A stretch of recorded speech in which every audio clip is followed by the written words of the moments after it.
Today, we're going to be doing two things a little differently. The first is that I'm filming myself and you get to see me in a little box in the corner of the screen.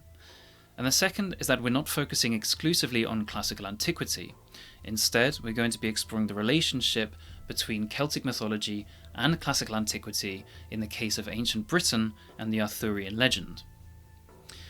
As you're probably aware, King Arthur was a central figure in the series of legends which are referred to as the Matter of Britain, stories which form the collective mythological makeup of today's country.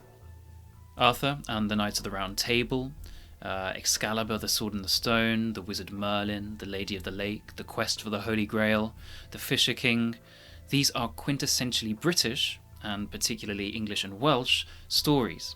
So it might come as a bit of a surprise then to see it feature on a channel dedicated to the study of classical antiquity, to the worlds of ancient Greece and ancient Rome. But, as I hope to demonstrate in this video, even medieval legends, like that of King Arthur, have deep, deep roots in the classical world. So, let's start big. For centuries, writers have tried to connect Britain to the classical world, even before it was populated by humans. Unfortunately, the source material we have is mostly medieval. It is sketchy, it is often fanciful, and more often just downright contradictory. And unfortunately for you, rather than do the proper academic thing and critically analyse each and every source responsibly, I'm just going to go with the most popular storylines and leave the more exciting detailed deep dives for you to explore in greater detail later.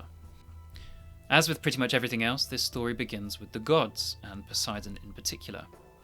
Poseidon was the father of many children, and one of them was a giant named Albion, or, as he is sometimes known, Albion.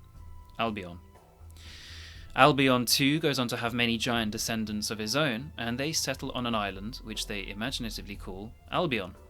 This may start to sound familiar to some Brits.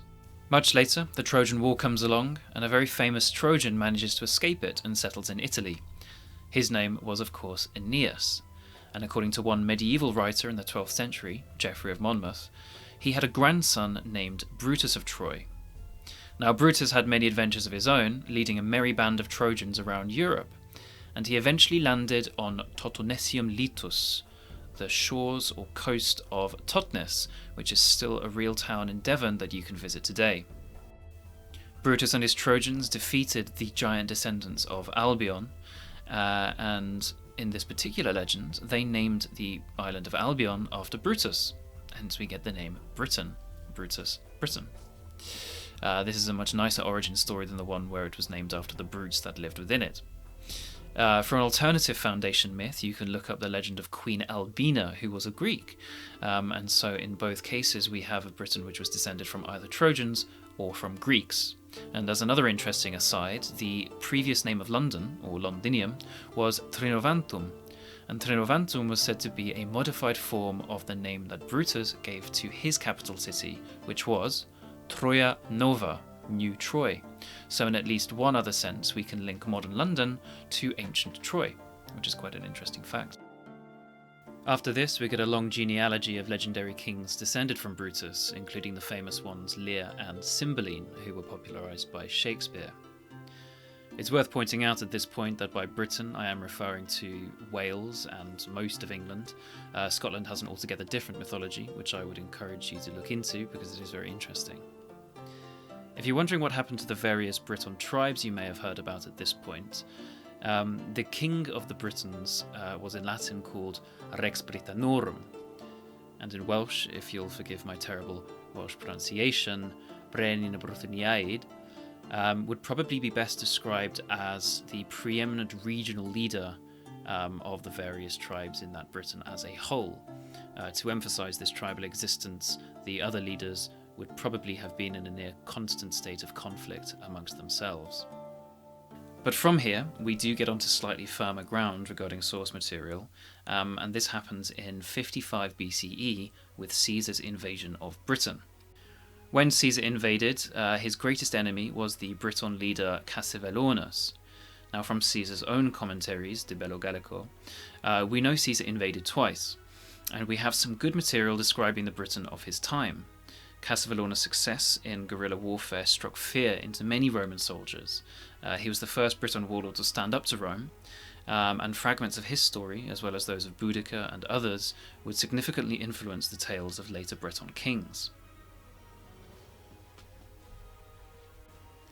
With this new mutual awareness between Rome and Britain comes the introduction of Greek and Roman knowledge into Britain and the gradual synthesis of that Celtic and Classical that I was talking about before.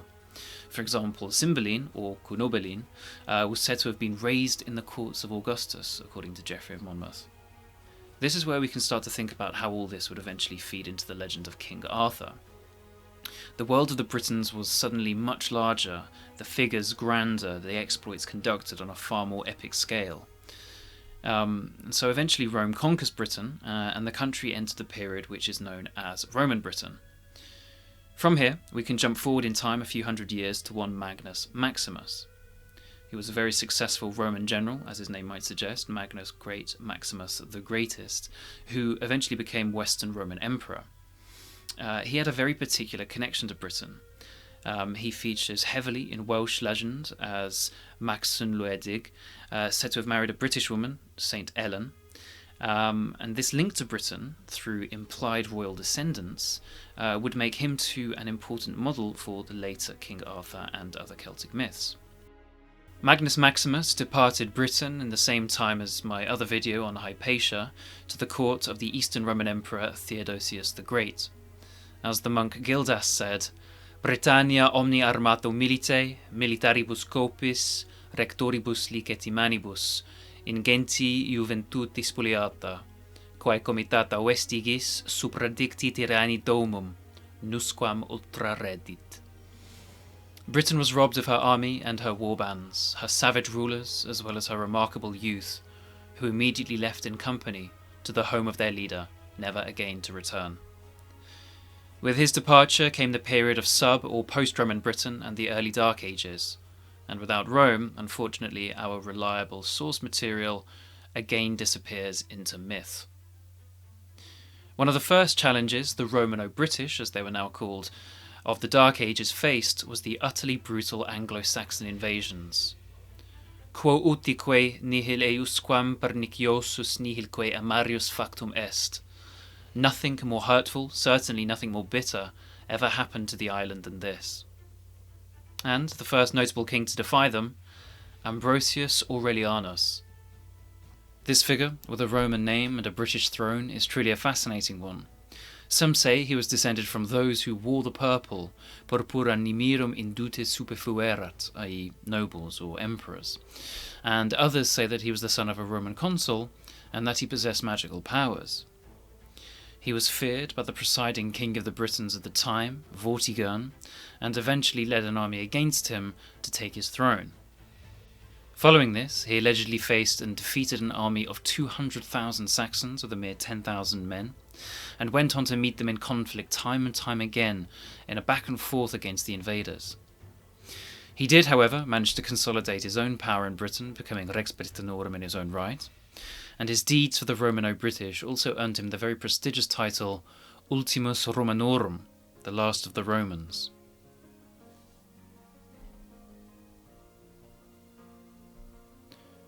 It's in the story of Ambrose that we also meet Merlin the Wizard for the first time, and we also meet his very famous brother Uther Pendragon, whose very name is a perfect microcosm of this Celtic classical synthesis that we've seen so far.